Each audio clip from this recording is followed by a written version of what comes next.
اس کے سامنے کھول دیے جائیں گے رجسٹر. یہ آپ کے دفتروں کا رجسٹر نہیں ہوگا، جہاں تک انسان کی نگاہ جا سکتی ہے اتنا بڑا رجسٹر ہوگا. ایک اور ایک نہیں 99، ایک کم 100 رجسٹر ہوں گے. کل سجل مثل مد البصر. اللہ کے نبی نے فرمایا ہر دفتر اتنا بڑا ہوگا جتنا حد نگاہ ہوتی ہے.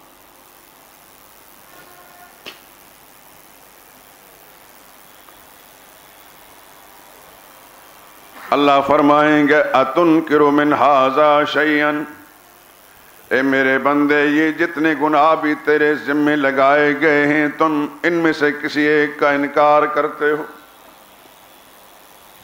فیقول لا یا رب، وہ کہیں گے یا اللہ میں انکار نہیں کر سکتا. اللہ پھر پوچھیں گے افلک عذر، کیا تیرے پاس ان گناہوں کے کرنے کا کوئی عذر اور مجبوری تھی؟ وَيَقُولُ لَا يَا رَبِّ، وہ کہے گا یا اللہ میرے پاس عذر بھی کوئی نہیں، یہ سب میری بدبختیاں تھی. اللہ فرمائیں گے بلا ان لک لا ظلم علیک اليوم، آج تجھ پر کوئی ظلم نہیں ہوگا. اگر تیرے گناہ تیرے سامنے کھول کر رکھے گئے تو تیری نیکی بھی اگر کوئی کی ہے وہ بھی ضائع نہیں ہونی دی جائے گی. ان لک عندنا حسنہ، تیری ایک نیکی بھی ہمارے پاس ہے. کیا؟ کتنی؟ ایک نیکی. اپنے منہ سے کہیں اور دل میں جگہ دیں. برائیاں کتنی ہیں؟ اللہ اکبر. جس کو حضور نے فرمایا کل سجل مثل مد البصر، ہر دفتر اتنا لمبا چوڑا ہے جہاں تک انسان کی نگاہ پہنچتی ہے. اور ایک نہیں، پورے 1 کم 100. مقابلے میں نیکی صرف ایک. ان لک عندنا حسنہ، وہ جو قرآن میں آپ پڑھتے ہیں فَمَن يَعْمَلْ مِثْقَالَ ذَرَّةٍ خَيْرًا يَرَى، ذرہ برابر بھی خیر اس نے کی ہوگی وہ بھی اس کو دیکھے گا، اللہ ضائع نہیں کریں گے. اللہ فرمائیں گے تیری ایک نیکی بھی ہے. وہ سوچے گا یا اللہ ایک نیکی ان بدعمالیوں کے دفتر کے مقابلے میں کیا حیثیت رکھتی. اللہ فرمائیں گے تجھ پر ظلم نہیں ہوگا. اس کا بھی تجزیہ کیا جائے گا، یہ بھی دیکھی جائیں گے. وہ بندہ ضرور کہے گا، حدیث کے الفاظ ہیں یا اللہ ما هذه البطاقہ ما هذه الجلات، یہ ایک پرزہ جو نیکی والا نکالا گیا ہے اس کی کیا حیثیت ہے ان 99 بدعمالیوں کے دفتر کے مقابلے میں. الفاظ حدیث کے فتخرج بطاقۃ، یہ جو آپ کے پاس کارڈ ہوتا ہے نا شناختی کارڈ، اس کو عربی زبان بطاقہ کہتے ہیں. جب عرب ممالک میں جائیں نا، جب وہ ان کا پلس آتا ہے کہتے ات بطاقہ، لاؤ بطاقہ، لاؤ کارڈ لاؤ. تو حدیث کے علاوہ فتخرج بطاقۃ، ایک پرزہ نکالا ہے، کارڈ کا ٹکڑا نکالا جائے گا. ٹکڑے میں کیا ہوگا؟ فیہا اشہد اللہ الہ الا اللہ وان محمد الرسول اللہ. اس ٹکڑے پر صرف اتنا ہوگا میں گواہی دیتا ہوں اس بات کی کہ اللہ کے سوا کوئی اور الہ نہیں. الہ کا معنی تو آتا ہے، اگر نہیں آتا نا اس کا مطلب ہے کہ میں نے یہ 42 سال جھک مارا ہے. آپ کو الہ کا معنی سمجھ میں نہیں آیا؟ اللہ کے سوا کوئی الہ نہیں. وَأَشْهَدُ أَنَّ مُحَمَّدَ رَسُولُ اللَّهِ، اور میں اس بات گواہی دیتا ہوں کہ یقیناً محمد مصطفیٰ اللہ کے رسول ہیں. اس بطاقہ میں، اس پرزے پر صرف یہ نیکی لکھی ہوگی. پھر حدیث کے الفاظ فَتُوضَعُ السِّجِلَّاتُ فِي كِفَّةٍ وَالْبِطَاقَةُ فِي كِفَّةٍ، پھر میزان عمل قائم کی جائے گی. 99 دفتر بدعمالیوں کے ایک پلڑے میں رکھے جائیں گے، وہ پرزہ دوسرے پلڑے میں رکھا جائے گا. یا اللہ تیری شان کریم پر قربان جائیں۔ انسانوں کی معیار کے مطابق سوچیں تو ایک پرزے کی اس کے مقابلے میں کیا حیثیت ہے، لیکن رب العالمین کے فیصلے تو اپنے ہیں۔ فرشتوں کو حکم ہوگا تولو، وہ بدعمالیاں بھی ایک پلڑے میں رکھ کر تولو، یہ بطاقہ یہ پرزہ بھی اس پلڑے میں رکھ کر تولو۔ حدیث کے الفاظ سنیے، فتاشت السجلات وثقلت البطاقہ، وہ 99 دفتر بدعمالیوں والا پلڑا اوپر کا اٹھے گا اور وہ توحید و سنت اور رسالت والا پلڑا جو ہے وہ نیچے کی طرف جھکے گا۔ اللہ کے نبی نے فرمایا فلا یثقل مع اسم اللہ احد، سن لو لوگو اللہ کے نام میں جتنا وزن ہے اتنا دنیا میں کسی چیز کا وزن نہیں ہے۔ اللہ فرمائیں گے چونکہ تیری ایک ہی نیکی تھی وہ وزنی ہو چکی ہے، تو جنت میں جائے گا، میں نے ویسے ہی بات نہیں کہی تھی۔ اللہ اگر آپ کا عقیدہ ہے توحید سلامت ہے، اور اللہ کرے کہ میرے سمیت آپ سب کا، آپ کی نسلوں کا، دنیا بھر کے ہر مسلمان کا عقیدہ توحید سلامت رہے، میں گارنٹی دیتا ہوں کہ آپ بالآخر جنت میں جائیں گے۔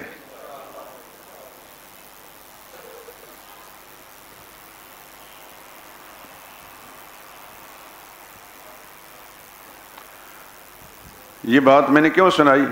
عقیدہ توحید کی بڑی اہمیت ہے۔ کس کی اہمیت ہے؟ سب سے اہم مسئلہ کون سا ہے؟ سب سے اہم مسئلہ رسول اللہ صلی اللہ علیہ وسلم کی حدیث بھی سن لیجئے۔ حضور نے فرمایا الایمان بضعۃ و سبعون شعبۃ، ایمان کی 70 سے زیادہ شاخیں ہیں، ایمان کی 70 سے زیادہ شاخیں ہیں۔ افضلها قول لا الہ الا اللہ، سب سے اوپر، سب سے اعلیٰ، سب سے افضل شاخ ہے لا الہ الا اللہ، یعنی سب سے بڑی نیکی جو ہے انسان کے پاس وہ لا الہ الا اللہ ہے۔ وَأَدْنَاهَا إِمَاطَةُ الْأَذَىٰ عَنِ الطَّرِيقِ، اور چھوٹی سی چھوٹی نیکی، سب سے چھوٹی نیکی یہ ہے کہ راستے میں کوئی روڑا پڑا ہے آپ نے ہٹا دیا، کوئی چھلکا پڑا ہے جس پر انسان پھسل کر گر جائے گا وہ ہٹا دیا، کوئی کانٹا پڑا ہے وہ ہٹا دیا، یہ بھی نیکی ہے، لیکن سب سے کم درجے کی، وہ سب سے اونچے درجے کی نیکی ہے۔ یقیناً نماز بھی نیکی ہے، زکوٰۃ بھی نیکی ہے، حج بھی نیکی ہے، عمرہ بھی نیکی ہے، طواف بھی نیکی ہے، قربانی بھی نیکی ہے، صدقہ بھی نیکی ہے، خیرات بھی نیکی ہے، ذکر اذکار بھی نیکی، سب سے بڑی نیکی اللہ کی توحید کا عقیدہ ہے، جس کے لیے 1,00,000 کئی ہزار پیغمبر رب العالمین نے اس دنیا میں انسانی رہنمائی کے لیے بھیجے، اور اس مسئلے ہی کی خاطر انبیاء کو شہید ہونا پڑا، اس مسئلے ہی کی خاطر ابراہیم خلیل کو آگ میں ڈالا گیا، اسی مسئلے کی خاطر محمد مصطفیٰ صلی اللہ علیہ وسلم کو طائف کے بازاروں میں بھی لہو لہان کیا گیا، اور حسین کعبہ کے اندر بھی لہو لہان کیا گیا، اسی مسئلے کی خاطر امام الانبیاء کو مکہ سے نکالا گیا۔ کوئی اور جھگڑا تھا دنیا کی کسی کتاب میں، کسی تاریخ میں آپ نے پڑھا ہے کہ حضور صلی اللہ علیہ وسلم کا اپنی قوم کے ساتھ، قریش مکہ کے ساتھ، وہ قوم جس کی آنکھ کا تارا تھے، وہ قوم جو اپنی زبان سے ان کو صادق اور امین کہتی تھی، ہر شخص کہتا تھا اپنے بچے کے سر پر ہاتھ رکھ کر ہم یقین سے نہیں کہہ سکتے کہ یہ بچہ ہمارا ہی ہے، عین ممکن ہے کہ ہماری بیوی نے خیانت کی ہو، لیکن آپ کے بارے میں پورے وثوق اور یقین کے ساتھ کہتے ہیں کہ آپ سے بڑا سچا اور دیانتدار اور امانتدار کسی ماں نے جنا ہی نہیں۔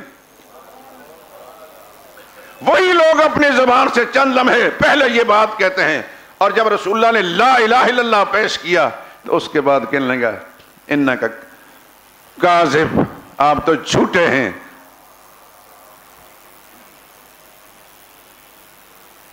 سب سے پہلا پتھر اپنے ہی چچا نے آپ پر پھینکا تھا،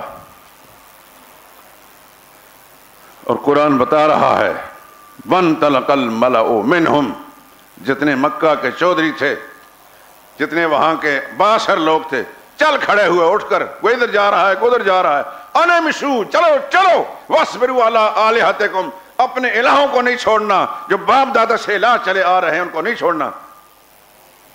حضور نے صرف یہ اتنا جو قولوا لا الہ الا اللہ، لا الہ الا اللہ کو زبان سے کہہ دو، دل سے مان لو، تفلحو، تم دنیا آخرت میں کامیاب ہو جاؤ گے۔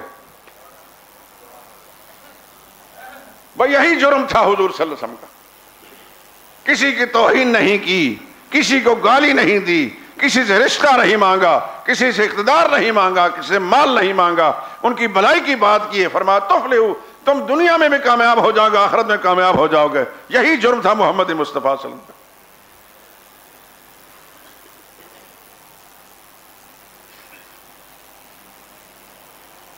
اور آپ جانتے ہیں کہ اسی جرم کی پاداش میں انبیاء کے ساتھ کیا کیا ہوا۔ مسئلہ چونکہ سب سے زیادہ اہم ہے کہ نہیں، اس لیے اس کو سمجھانے کے لیے اللہ نے پھر وہ انداز بھی اختیار کیا جو مثال دینے والا ہے۔ یا ایھا الناس ضرب، پھر آئیے اس بات پر، یا ایھا الناس ضرب مثل، انسانوں تمہارے سمجھانے کے لیے ایک مثال بیان کی جا رہی ہے۔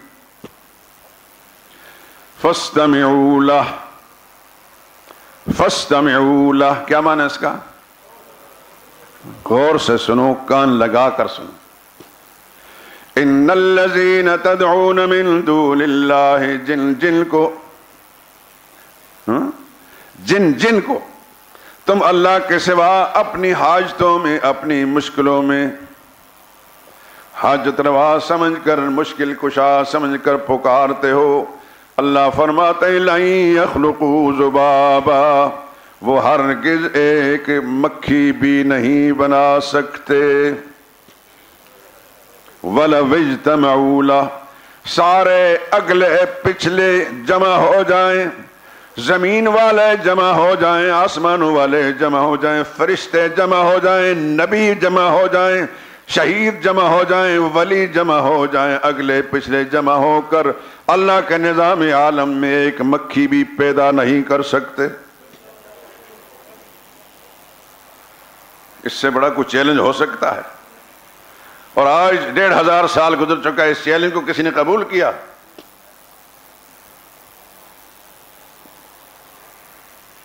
میں شاید اس سے پہلے بھی یہ بات بیان کر چکا ہوں کہ اس آیہ کریمہ میں مکھی کا جو نام لیا گیا نا، کیا الفاظ ہیں؟ ذبابن،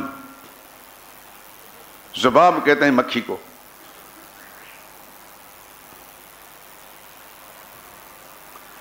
لیکن عربی زبان میں جب اس کے لیے لفظ ذبابن آیا، یہ ذبابن کیسے بنتا ہے؟ آپ اگر لکھیں گے ذبابن تو با کے اوپر 2 زبریں ڈالیں گے، ذبابن۔ اس کو عربی گرامر کے لحاظ سے تنوین کہتے ہیں، با پر تنوین ہے، یعنی نون کی آواز دینے والی 2 زبریں۔ علم معانی ایک فن پڑھایا جاتا ہے ہمارے مدارس دینیا میں، اب تو سب کچھ ریڈیوس کرتے کرتے کرتے کرتے پتہ نہیں کہاں سے کہاں پہنچ گئے، لیکن ہمارے زمانے تک کتابیں ساری پڑھائی جاتی تھی۔ علم معانی کہتے ہیں اس کو، بڑا خوبصورت علم ہے۔ اس میں یہ قانون بیان کیا گیا کہ یہ تنوین جو ہے، یعنی 2 زبریں، 2 زیریں، 2 پیشیں، جس میں نون کی آواز آتی ہے، بن، بن، بن، یہ کبھی اس لفظ کا میں کثرت کا معنی پیدا کرتی ہے، کبھی قلت کا معنی پیدا کرتی ہے۔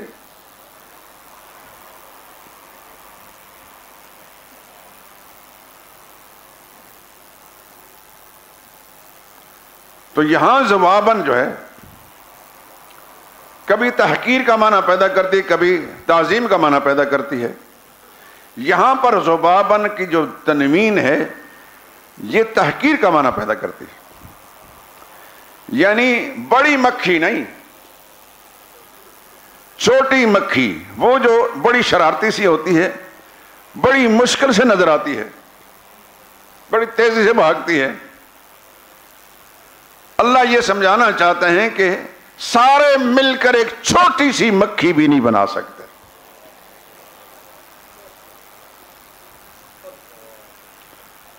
ذرا مکھی پہ غور کیجیے آپ. مکھی کے وجود میں کیا کیا ہوتا ہے؟ اس کا سر بھی ہوتا ہے، اس کے پر بھی ہوتے ہیں جس سے وہ تیزی کے ساتھ بڑی سرعت کے ساتھ بھاگتی ہے، اس کے پیر بھی ہوتے ہیں، اس کا پیٹ بھی ہوگا، اس کی آنکھیں بھی ہیں اس چھوٹے سے وجود کے اندر، سبھی کچھ ہے. مکھی بنانا تو بہت مشکل کام ہے. سب سے پہلے تو اس کا مٹیریل کہیں سے حاصل کیا جائے گا، پھر اس کے بعد وہ مشینری، وہ قالب جس کے اندر اس کا وجود ڈھالا جائے، اس میں آنکھیں بھی بنے، اس کے سر بھی بنے، اس کے پر بھی بنے، اس کے پیر بھی بنے، اس کا پیٹ بھی بنے، اور سب سے آخر اس میں روح ڈالی جائے. تو مکھی بنانا تو مشکل کام ہے، مشکل کام ہے.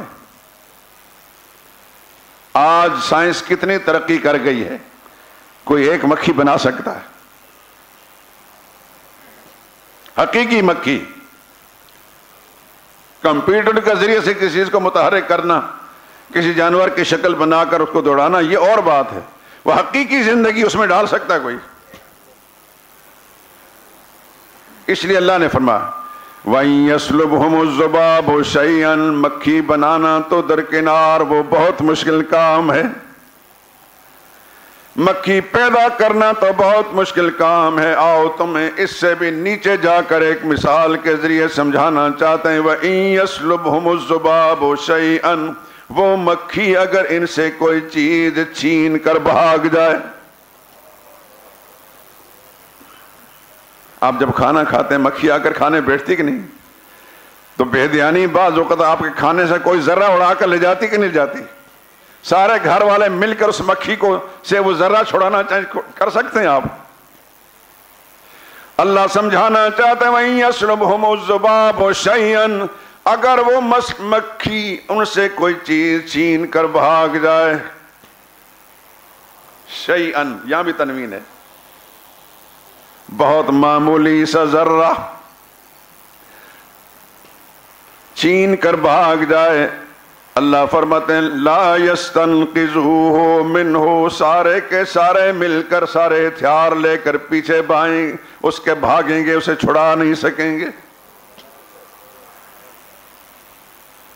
ضعف الطالب والمطلوب، یہ بات اب مان لو کہ اللہ کے سوا جس سے مانگا جاتا ہے وہ بھی بودا اور کمزور ہے، اور مانگنے والا غیر اللہ سے وہ بھی بودا اور کمزور ہے.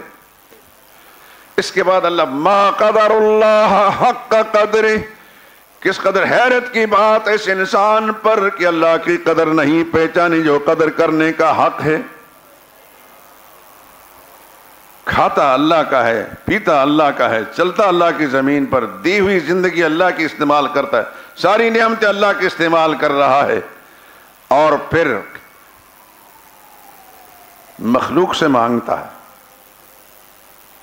مخلوق کو حاجت روا سمجھتا ہے، اس کو اور پھر مت ماری جاتی ہے اس انسان کی زندہ کو چھوڑ کر مردے سے مانگتا ہے، جو مردہ خود اس کا محتاج ہے. روح نکلنے کے ساتھ غسل کرانے میں اس کا محتاج تھا، چارپائی میں ڈالنے میں اس کا محتاج تھا، کفن پہنانے میں اس کا محتاج تھا، قبر میں اتارنے میں اس کا محتاج تھا، مٹی ڈالنے تختے رکھنے میں اس کا محتاج تھا.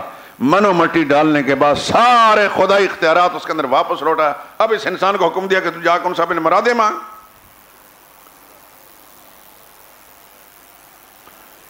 مسئلہ توحید کا بڑا اہم ہے، اس لیے اللہ پاک نے اس کے لیے 1,00,000 کئی ہزار انبیاء اکرام بھیجے. میں نے یہ مثال کیوں بیان کی؟ پھر شروع کی گفتگو کی طرف جائیے. میں نے بتایا تھا کہ رب العالمین کا یہ طریقہ مبارک ہے کہ اس دھرتی پر جو انسان اس نے بنائے ہیں 3 طرح کے انسان ہوتے ہیں. کچھ وہ لوگ ہوتے ہیں جو نہایت ذکی اور بڑے زیرک اور دانا ہوتے ہیں، اشاروں کو سمجھتے ہیں. کچھ لوگ وہ ہوتے ہیں اشارم سے نہیں بات سمجھتے، وہ دلائل کو بھی دیکھتے ہیں.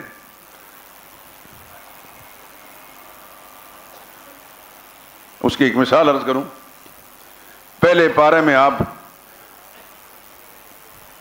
تیسرا رکوع جب شروع کرتے ہیں، یا ایھا الناس اعبدوا ربکم، یاد ہے نا آیا؟ یا آئندہ کے لیے جب اس کی تلاوت کریں تو میری باتیں ذہن میں رکھ کر اس پہ غور کریں. یا ایھا الناس، یہاں بھی ایھا الناس، اے انسانوں، اعبدوا ربکم، اپنے رب ہی کی عبادت کرو، اپنے رب ہی کی عبادت کرو. کون سی؟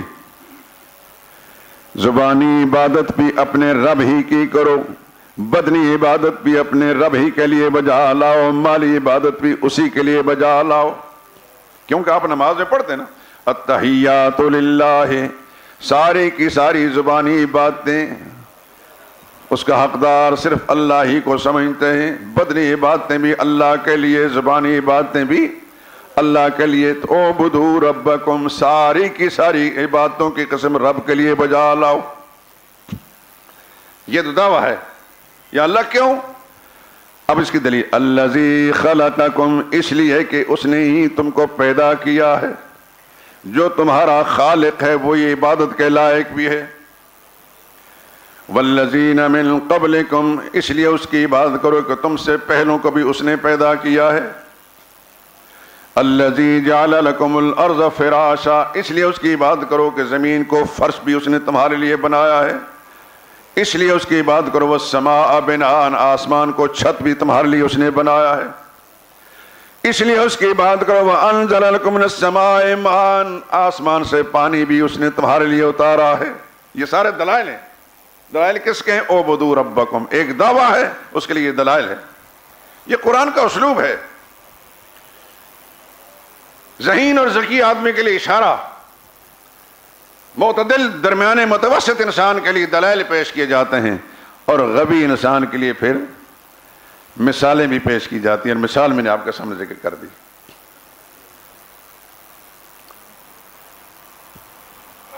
تو نبی کریم صلی اللہ علیہ وسلم نے بھی ایسا ہی اسلوب اختیار فرمایا. ظاہر ہے کہ سارا قرآن حضور نے امت کے سامنے پیش کیا. یہ ساری مثالیں بھی رسول اللہ نے لوگوں کے سامنے پیش کی. سارے دلائل بھی اللہ کے پاک پیغمبر نے لوگوں کے سامنے پیش کیے. تو رسول اللہ صلی اللہ علیہ وسلم، میں نے جیسا کہ پہلے عرض کیا تھا کہ وہ اپنی ذات میں بھی حجت ہیں اور اپنی بات میں بھی حجت ہیں. یہ آسان لفظ میں عرض کر رہا ہوں، کوئی علمی باتیں نہیں کر رہا، کوئی مشکل باتیں نہیں کر رہا، مدرسانہ انداز اختیار نہیں کر رہا، وہ جو طالب علموں کے لیے اختیار کی جاتی ہیں. نبی کی ذات بھی دین ہے، نبی کی بات بھی دین ہے، نبی سراپا دین ہے، نبی کی ہر ادا دین ہے صلی اللہ علیہ وسلم. اس لیے اللہ نے اس قرآن میں فرمایا من یطع الرسول فقد اطاع اللہ. جس نے نبی کی بات مان لی، سمجھو کہ اس نے اللہ کی بات مان لی. کبھی فرمایا ما ارسلنا من رسول الا لیطاع باذن اللہ، ہم نے جو رسول بھیجا ہے صرف اس لیے بھیجا ہے کہ اللہ کے حکم کے مطابق اس کی بات مانی جائے. اللہ ہمارے سامنے تو نہیں آیا. کسی انسان نے اللہ تعالیٰ کو اس زمین پر دیکھا؟ نہیں دیکھا. ایک انسان نے چاہا کہ میں دیکھوں. ایک انسان ایسا گزرا ہے جس نے چاہا کہ میں دیکھوں، تو اللہ نے صاف انکار کر دیے، آپ نہیں دیکھ سکیں گے. یاد آیا کہ نہیں آیا؟ سیدنا موسیٰ علیہ الصلوۃ والسلام جب طور پہاڑ پر اللہ کا ساتھ مکالمہ ہوا تو موسیٰ علیہ السلام کو شوق پیدا ہوا، رب ارنی، میرے پروردگار مجھے اپنی زیارت کرائیے، انظر الیک، میں آپ کی زیارت کرنا چاہتا ہوں. اللہ نے جواب دیا لن ترانی، آپ مجھے نہیں دیکھ سکیں گے. اتنا عظیم پیغمبر، صاحب رسالت، صاحب کتاب، نبی رسول، اگر اس دنیا میں رب العالمین کو ہو بہو نہیں دیکھ سکتا تو میں اور آپ دنیا کوئی انسان اللہ کو نہیں دیکھ سکتا، تحمل ہی نہیں، برداشت ہی نہیں کر سکتا. دیکھیے موسیٰ علیہ السلام کو اللہ نے فرمایا کہ آپ کو اصرار ہے تو اس پہاڑ کو دیکھیے، ادھر اپنی نگاہ جمائیے، ہم اپنے نور کی کرن وہاں چھوڑتے ہیں. فَإِنِ اسْتَقَرَّ مَكَانَهُ، اگر پہاڑ اس کو برداشت کر گیا فسوف ترانی، آپ بھی دیکھ سکیں گے. فلما تجلی ربہ للجبل، رب العالمین نے اپنے نور کی ایک شعاع، ایک کرن وہاں چھوڑی. قرآن کیا کہتا ہے؟ جعلہ دکا، پہاڑ پھٹ پڑا، ریزہ ریزہ ہو گیا. اور موسیٰ علیہ السلام کی نگاہ جو پڑی، خر موسیٰ، موسیٰ علیہ السلام بھی بے ہوش ہو کر گر پڑے. اور جب ہوش آئی تو ہاتھ جوڑ کر فلما افاق قال سبحانک، یا اللہ تو پاک ہے، میں نے جو مطالبہ کیا تھا وہ درست نہیں تھا. تو جب اللہ تعالیٰ کو میں اور آپ دیکھ نہیں سکتے تو پھر اللہ اپنے حکم دینے کے لیے لازماً کسی انسانوں میں سے کسی انسان کا انتخاب فرمائیں گے، اور اس انسان کو اللہ کا نبی اور رسول کہا جاتا ہے. وہ نبی اور رسول جو ہیں وہ مطاع مطلق ہیں. ان کے بارے میں اللہ فرماتے ہیں میں نے نبی بھیجا ہے اس لیے کہ ان کی بات مانی جائے، اور جس نے نبی کی بات مان لی اس نے اللہ کی بات مان لی. اس لیے میں کہا کرتا ہوں کہ نبی کی ذات بھی دین ہے، نبی کی بات بھی دین ہے، نبی کی ہر ادا دین ہے. دین کا کوئی کام بھی کرنا ہو، ایک بات میری یاد رکھیں دوستو، خدا کرے کہ میں اپنی بات سمجھانے میں کامیاب ہو جاؤں. دین کا کوئی کام کرنا اس سے پہلے اس پر توجہ کر لیجئے، غور کر لیجئے کہ یہ کام جو ہم دین کے عنوان سے کر رہے ہیں دین ہے بھی کہ نہیں. کہ دین تب بنے گا کہ جس پر رسول اللہ کی مہر ہوگی. اگر رسول اللہ صلی اللہ علیہ وسلم کی مہر نہیں، مہر سے مراد یہ نہیں کہ حضور نے واقعتاً کوئی مہر بنائی تھی اس پر ٹھپا لگاتے تھے. مہر سے مراد یہ کہ حضور نے کیا ہے یا کرنے کا حکم دیا ہے، صحابہ اکرام نے کر کے دکھایا ہے، یا حضور کے سامنے کسی نے کیا ہو اور رسول اللہ نے اس پر خاموشی اختیار کی، یہ ساری باتیں دین ہیں. آپ نے علماء سے سنا ہوگا حدیث کی کتنی قسمیں ہیں؟ 3 قسمیں سنی ہوگی نا. قول رسول صلی اللہ علیہ وسلم، حضور نے زبان سے فرمایا، وہ حدیث ہے.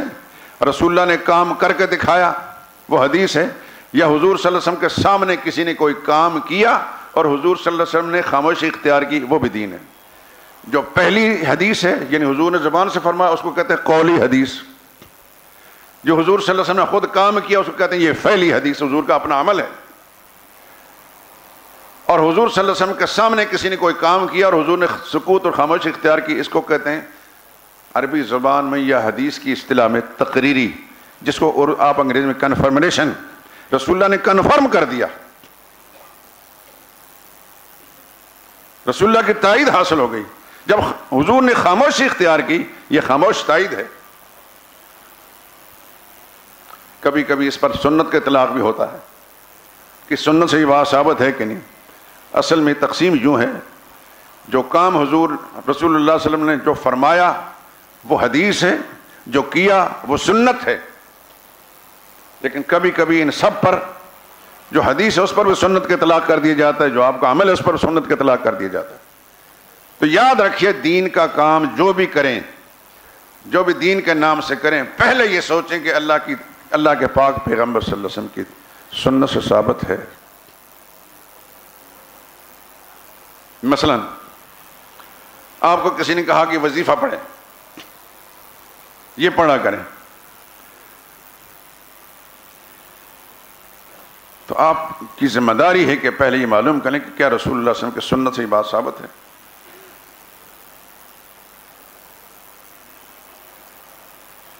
میں ایک بات عرض کرتا ہوں.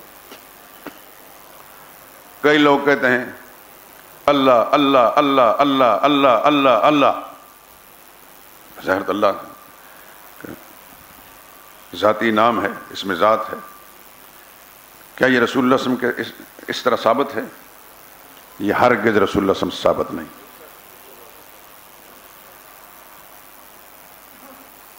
بظاہر کس قدر پرکشش چیز ہے، اللہ کا نام لیا جا رہا ہے. کچھ لوگ کہتے ہیں ہو وظیفے پڑھے جا رہے ہیں. کیا رسول اللہ صلی اللہ علیہ وسلم کے سنت سے ثابت ہے؟ ہرگز رسول اللہ صلی اللہ علیہ وسلم کے سنت سے ثابت نہیں.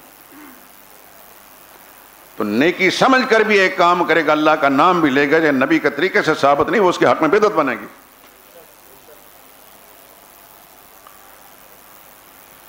اس لیے حضور صلی اللہ علیہ وسلم من عمل عملا، بخاری کی روایت، مسلم کی روایت، من عمل عملا لیس علیہ امرنا، جس نے کوئی کام کیا اس کام کرنے کا ہم نے حکم نہیں دیا، فہو رد، وہ کام مردود ہے.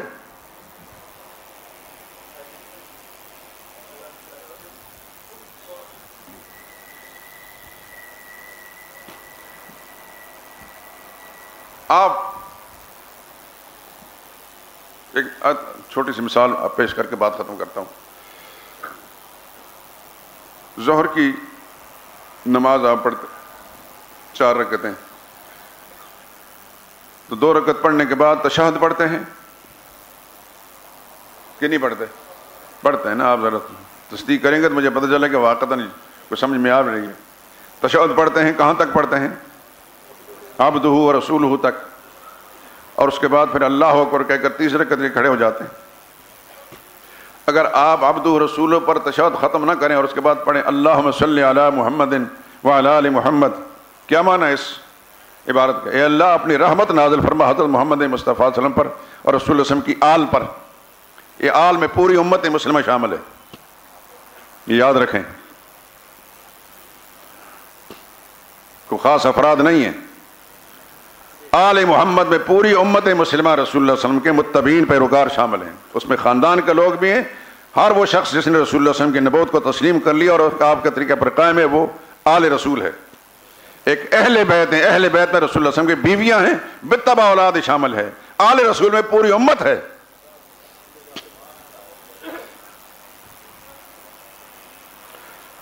تو اللہم صلی علی محمد وعلی آل محمد، اگر آپ نے ظہر کی نماز، عصر کی نماز، عشاء کی نماز کے پہلے قاعدے میں پڑھ لیا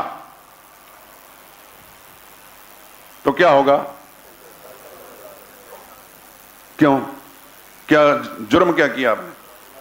اللہ کے نبی پر درود پڑھنا جرم ہے؟ بولیے، اپنے دل و دماغ میں جگہ دیجیے آپ تاکہ دوسرے کو سمجھا سکیں. آپ نبی کریم صلی اللہ علیہ وسلم پر درود پاک پڑھنا جرم ہے؟ درود پاک پڑھنا جرم نہیں. اس مقام میں جرم کیوں بن گیا کہ نبی کی سنت کے خلاف پڑھا گیا ہے. تو درود پاک بھی نبی کے طریقے سے ہٹ کر پڑھا جائے گا، وہ اس کے حق میں بدعت بنے گا، جرم بنے گا. اس لیے سجدہ صاحب لازم ہے. اگر اللہم صلی علی تک پہنچے ہیں سجدہ صاحب لازم نہیں. اللہم صلی علی محمد نے کہہ دیا، سجدہ صاحب لازم آ گیا. تو نبی کریم صلی اللہ علیہ وسلم کے طریقے سے ہٹ کر اگر آپ درود بھی پڑھیں گے وہ بھی آپ کے حق میں جرم بن جائے گا، آپ کے لیے بدعت بن جائے گا، آپ سے قبول نہیں کیا جائے گا. رسول اللہ صلی اللہ علیہ وسلم کی ذات پر درود پاک پہ وہی قبول کیا جائے وہ نبی کریم طریقے سے سابق ہے، اور رسول اللہ صلی اللہ علیہ وسلم کا طریقہ وہی ہے جو صحابہ کرام نے کر کے دکھایا. باقی بات انشاءاللہ زندگی رہی تو پھر کریں گے. سبحانک اللہم لا الہ الا انت.